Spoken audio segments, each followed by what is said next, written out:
Hey, welcome to Hired How to Get the Jobs weekly update. My name is Tony Martin, and today we're going to be discussing how to get the recruiter to actually advocate for you during the recruiting process and why that's important.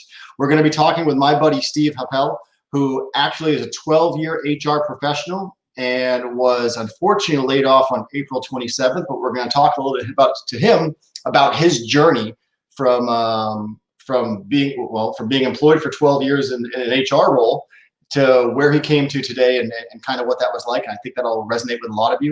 And then as always, we're going to then transition into our Q&A. So if you do have any questions for myself or even for Steve today, make sure as you get to know him a little better, you think about those questions and feel free to put them in the comments section. I'm always a big believer to use the comment section to network and things like that. But let me first tell you a little bit about who I am and what I do. My name is Tony Martin. I write a blog called How to Get the Job. And I've been focusing on helping people, professionals, get jobs, whether it's C-suite executives, whether it's directors, or whether it's brand new college graduates who are just trying to get into the job market. I focus on sharpening their skills when it comes to doing mock interviews, when it comes to resume writing and things like that. And I really let people, I mentor and teach people to understand the science and the art behind the art of the resume, not just putting a bunch of words on a piece of paper and hoping they get across the person's desk. And then on the corporate side, I really help my corporate clients focus on retention numbers. Let's be honest, there's hundreds of thousands of people, well, millions of people looking for jobs right now, right? And if in a good market, 31% of people quit within 6 months, just imagine what the market's going to be like 12 months from now with turnover. If you think 31% is a high number for turnover right now in 6 months, I can only imagine it's probably going to be 50, 60% come 6, 7 months from now when people take jobs today because they need the work, but then the job they actually want becomes available 7 months from now. If you're not being strategic on how you're hiring people, you're probably going to hire the wrong person, have a big open door policy on the back end, and you're going to be backfilling a lot of people. So I help my clients strengthen their recruiting process by looking at how they're doing it and making sure that when they're hiring a person, whether it's in a pandemic or in a good market, they're hiring the right people for the right job. So it doesn't matter when the market shifts, those people are still going to be there. But today, let's talk a little bit about getting your recruiter to advocate for you. Well, actually, you know what? Let's go to a quick federal update, very quick. If you want a full federal update, go to the YouTube channel. I'll pop it down here one more time so you can see it. Look at yesterday's show that we broadcast on YouTube and LinkedIn. I gave a much better federal update, but because we have a big agenda today, I want to respect everybody's time and I want to rip through this. But the federal update is executive order has gone out. Most states are giving a $300 a week extra unemployment benefit check to people who are on unemployment. Some states are doing the additional $400 to make it $400 a week, but the vast majority of states in the union have been approved for a $300 a week addition. That's a federal subsidy on top of the state unemployment benefits. I don't have an expiration date on that, but that's the update there. Congress is still trying to work out some sort of COVID relief stimulus package. That's why the market, well, one of the reasons why the market was down 800 points this morning when I checked it last. But fortunately, job numbers last month, preliminary numbers show that we added another 1.32 million jobs to the job rolls. I'll get a better update for you next week, but that is your quick federal update. So now let's talk a little bit about getting recruiters to advocate for you. Now, I've done videos in the past, and if you haven't seen them, check them out. But I talk about how the recruiter isn't your friend. Okay, he might act like he's your friend or she's your friend because guess what? They're in sales, right? And their job is to sell you on moving to a new location, to take this job over another job, to sell you about the company. So obviously they're going to be like-minded, they're going to be fun, they're going to be engaging if they're any good at their job, and hopefully they're going to make you comfortable enough that you show them your real self.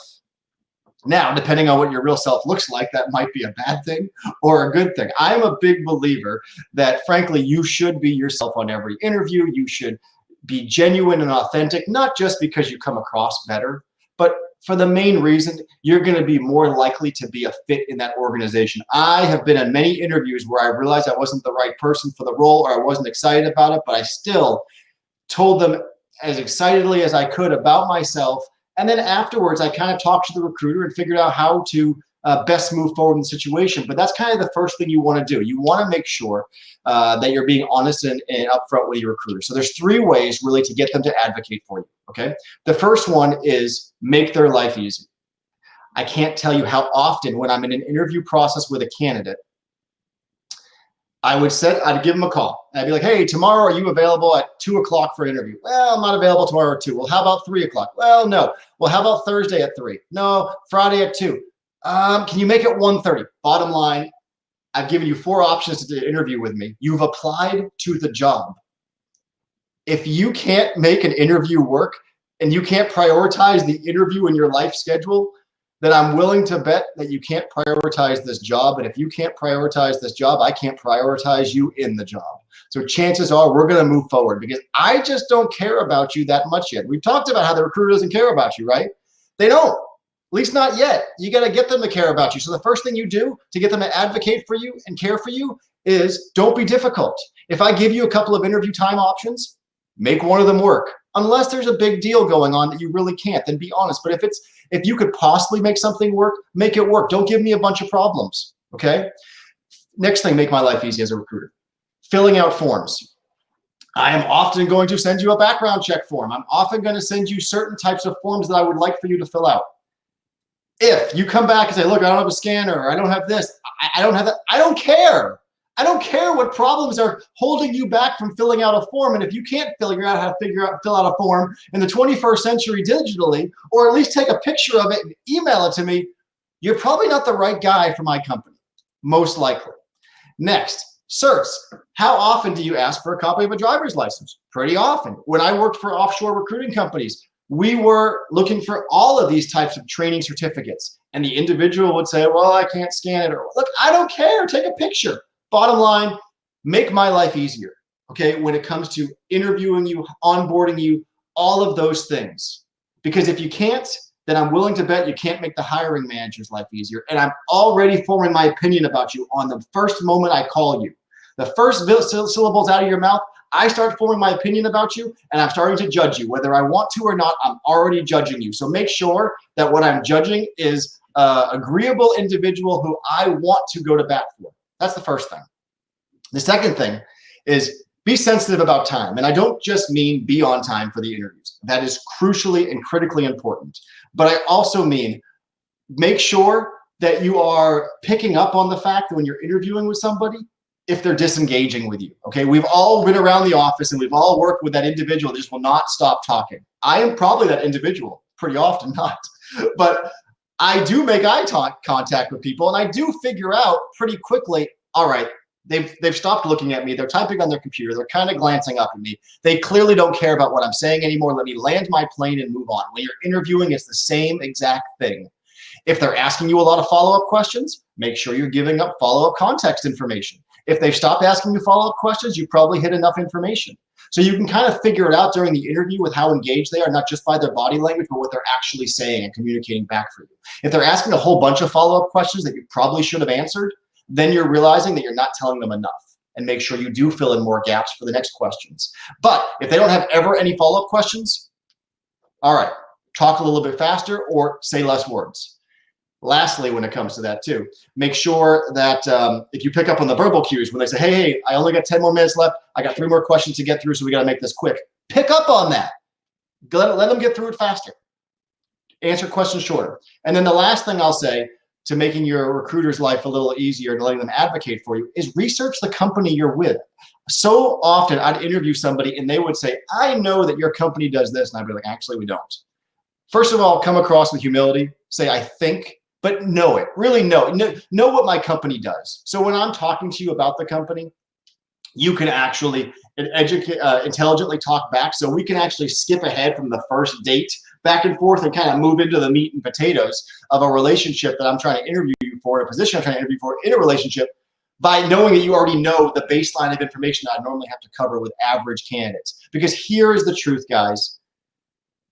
The recruiter has the most power but the least amount of authority out of anyone you're going to speak with in this interviewing process. And it's so easy to overlook them, right? Because they're just the recruiter.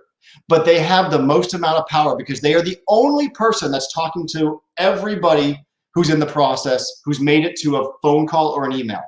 So when I'm sitting down with that hiring manager, I am, as a recruiter, the only person that's talked to the whole group of people. And they're going to say, well, what do you think about these 3 candidates? And I'm going to say, you know what? I've talked to 25 people. You only talked to 3. Out of these 25 people, these 3 are the best, or this guy is head and shoulders, or this girl is head and shoulders above everybody, and here's why. And now I have 25 opinions or 25 supporting facts to back up my opinion. So treat your recruiter like he's the most or she's the most important person in the process. And we've done videos on that, so check them out because they are. So now I want to bring in my buddy Steve. Steve, thanks for showing up. I appreciate you being here. I'll tell everyone a little bit about you, but I'd love for you to kind of fill in the gaps. So Steve, yeah, is a 12-year HR professional. He was a director, a global or a regional director for his previous company. And on April 27th, for the first time in his life, he found himself looking for work. And fortunately, we got hooked up shortly thereafter. But Steve, thanks so much for being here. Would you mind telling people a little bit about yourself? Hey, thanks, Tony. Yeah, like Tony said, I'm a 12-year HR vet. I started off in the human resources industry with a company of about 100. I stayed there for about 7 years and then was looking to further my career, kind of advance and get more experience with larger roles. And I found a corporation that was hiring for a regional human resource manager, and the company had 40,000 staff members. I was personally responsible for about 2,000 of them. I have an MBA from Southeastern Louisiana University and an SPHR, and I was recently laid off due to COVID, but as of yesterday, received a job offer. That's great news. Well, congratulations. And I'd love to hear a little bit about what the biggest struggle was, or maybe your biggest learning point from this whole process. I mean, this is the first time you and I, you've been one of my clients, now one of my friends, I'm so happy to say. But what was one of the biggest learning points for you from never being unemployed to now, all of a sudden being in a layoff situation and having to look for work? Yeah, Tony, I think that being in the HR field, you get to see a lot of resumes and comparing. I really thought I had a good, solid resume that I was sending out. That's probably my biggest surprise or learning factor from this whole thing. What was it? Yeah, well, it's interesting too, because so when you engaged me too, I remember, so everyone knows, Steve has a phenomenal resume, and it didn't take much effort on my part to pull out the gold, but you suffered from what I think you've probably heard me talk a lot about on the show, which is a job description resume. It was a humble resume filled with job description stuff that you've done. And it just took a few questions, every single bullet, to say, hey, tell me more about this, tell me more about that. And you would just give me a paragraph of information. And all of a sudden, boom, we turned a good bullet into a great bullet. Tell me a little bit about, because we did talk about this earlier, tell me a little bit about, how many jobs you were applying to, and then once you and I got hooked up, and kind of how the success changed in your job search. Yeah, so I recently looked at that, and I had used my personal resume that I can put together, and I was sending out. And immediately after I got laid off, I started kind of shotgunning right out of Indeed. I took the time to update my resume and started shotgunning those out to employers looking for remote positions, things similar. That was what I thought was in my wheelhouse. And I would figure I sent out about 150 to 160 resumes. And from that, I got 2 interviews. One was with Academy Sports and Outdoors, and the other one was with a company called BBSI, and they were a consultant company out of Oregon. They advertised the position as remote, but after I interviewed the first time, they realized that no, it's not remote. It's remote being in Oregon, like you would have to move to the West Coast. So, 2 interviews is what my 150, 160 applications got me. And then I think I engaged with you, and I had a finished product around July 7th. And from that point, I started kind of using that resume to send out on Indeed. I updated my resume on Indeed, started sending that particular resume out. And from that, I had 5 interviews with 5 separate companies, 5 initial interviews with 5 separate companies. There were There were additional interviews, I think, with each one, but that's really, truly, I think, what was the game changer and landed. All in total, I think I applied to 260-ish jobs, and that's only the ones that are tracked on Indeed. That's not including the ones on the websites that I went outside of Indeed to do, that I found just here and there. Well, let me reiterate what you just said too, which is I talk a lot with clients about the fact that, look, your resume gets you the interview.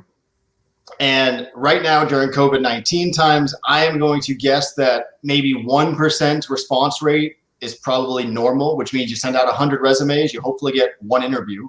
You're doing a 1.3% response rate. You send it out 150, you got 2 interviews. Then you and I engaged after a week and a half or so of working together. We had a stronger finished product. And then you sent it out to 110 companies and you had a 4.5% response rate. You got 5 interviews out of 110 versus 2 interviews out of 150. So it was a 3 to 4 times increase on response just by sharpening your resume and following some simple stuff that now you'll take with you forever. And what was so interesting is that, again, you're an HR professional. You see resumes all day long. Exactly.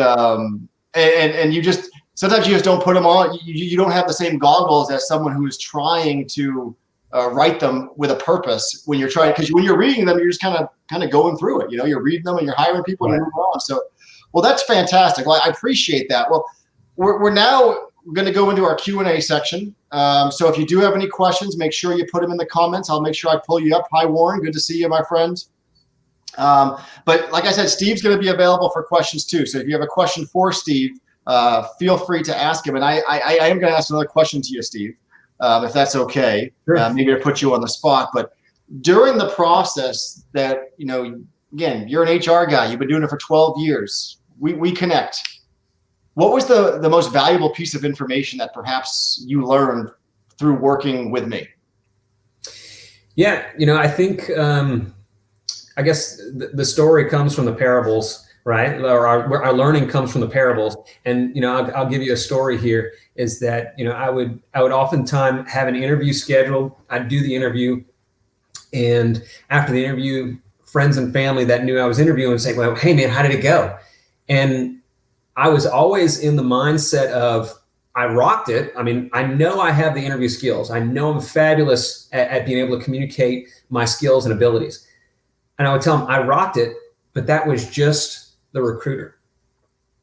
And I had to get out of that mindset of that was just the recruiter, because that person can be your lifeline if it comes down to the end of the interview process for the hiring manager, and the hiring manager reaches back out and said, hey, what are your thoughts?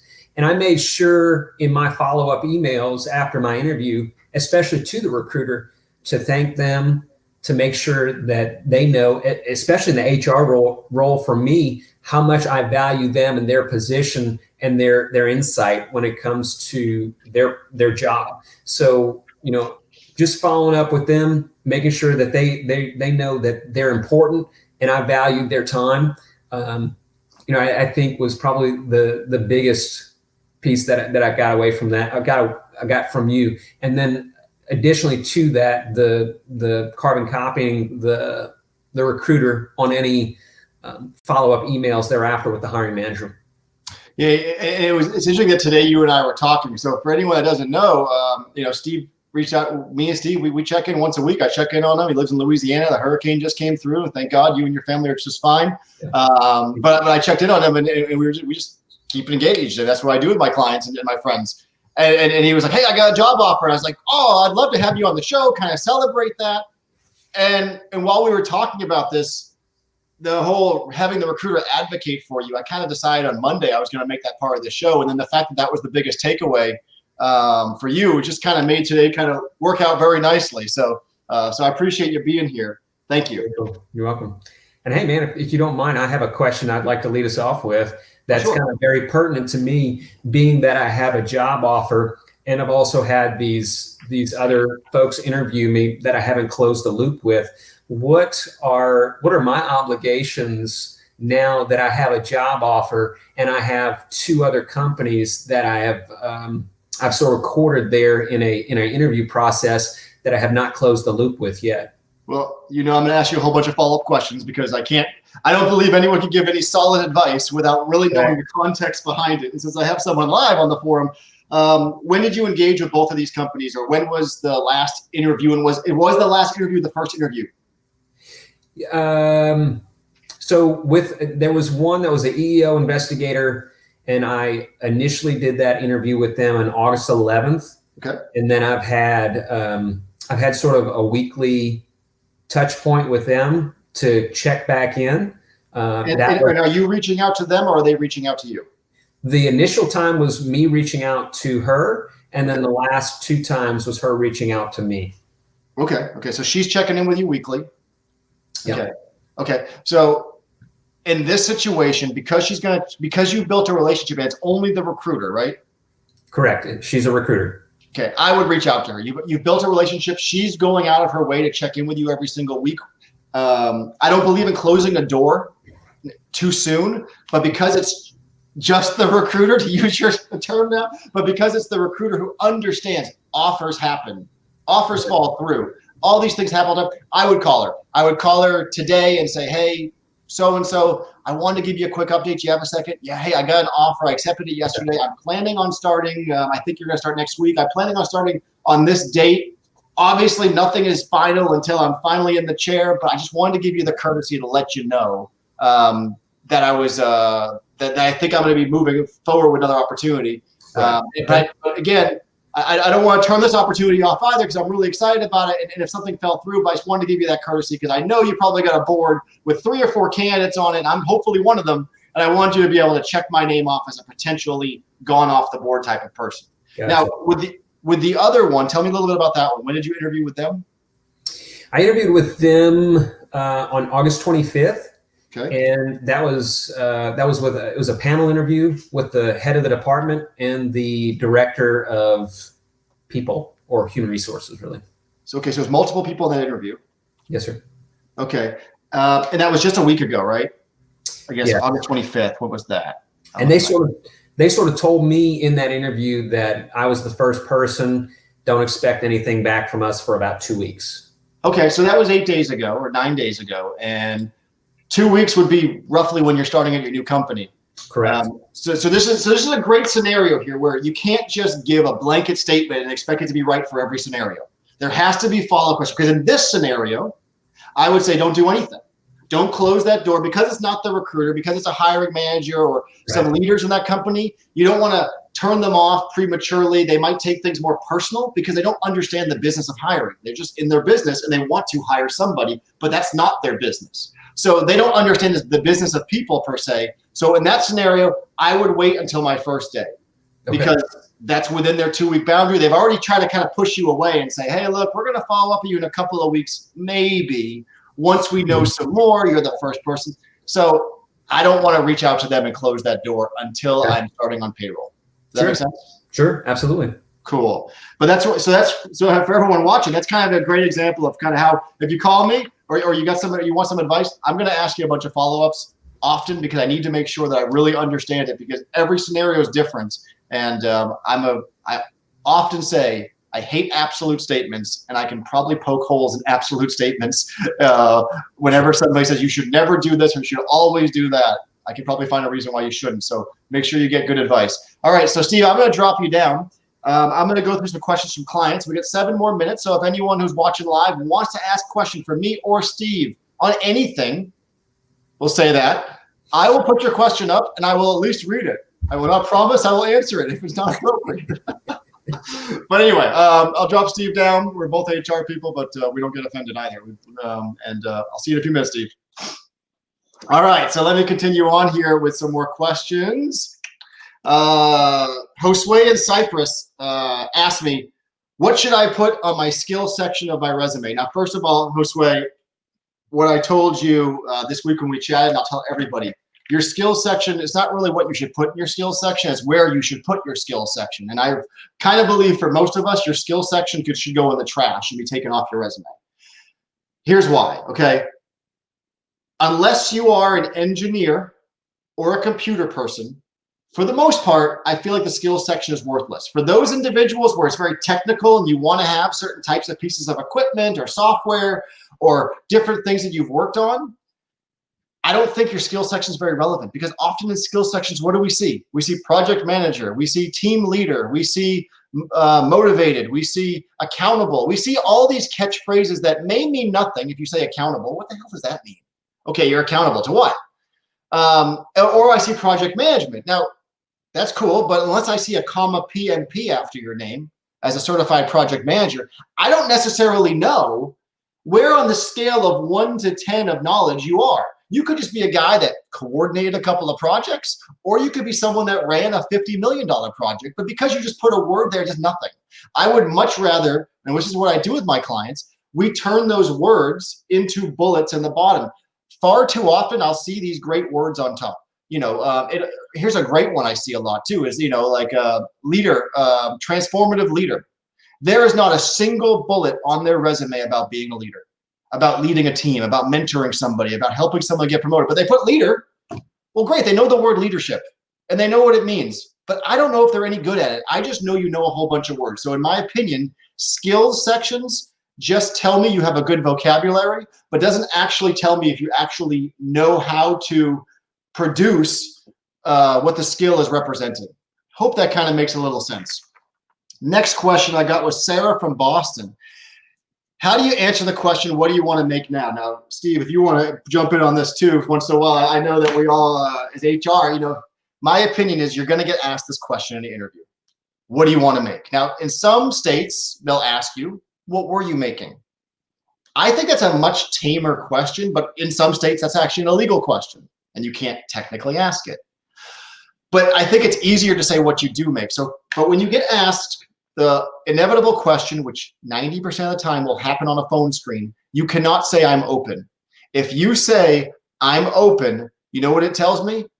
You're not going to commit to a number. I have a number. I wouldn't even mind sharing with you the number, but I'm not going to tell you the number. We're so consumed with sales, and he who throws out the first number loses. So if I tell you 60,000, the job pays 120, you're not going to hire me, or you're going to offer me 60. Probably not the case. It's probably more I'm going to offer you close to what the market is. But here's how you answer the question, okay?